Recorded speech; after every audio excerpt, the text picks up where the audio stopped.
جناب تہذیب حافی لکھتے ہیں، کسے خبر ہے کہ عمر بس اس پہ غور کرنے میں کٹ رہی ہے کہ یہ اداسی ہمارے جسموں سے کس خوشی میں لپٹ رہی ہے۔ عجیب دکھ ہے ہم اس کے ہو کر بھی اس کو چھونے سے ڈر رہے ہیں۔ عجیب دکھ ہے ہمارے حصے کی آگ اوروں میں بٹ رہی ہے۔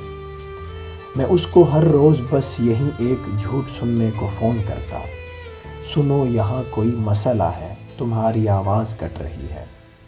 مجھے سے پیڑوں کے سوکھنے اور سبز ہونے سے کیا کسی کو، یہ بیل شاید کسی مصیبت میں ہے جو مجھ سے لپٹ رہی ہے۔ یہ وقت آنے پہ اپنی اور اپنے اجداد بیچ دے گی، جو فوج دشمن کو اپنا سالار گروی رکھ کر پلٹ رہی ہے۔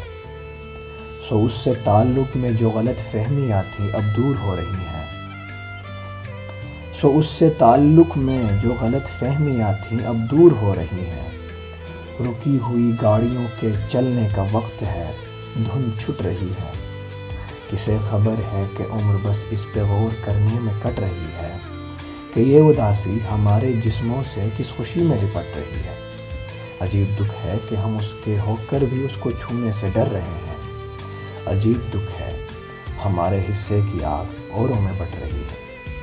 عجیب دکھ ہے ہمارے حصے کی آگ اوروں میں بٹ رہی ہے۔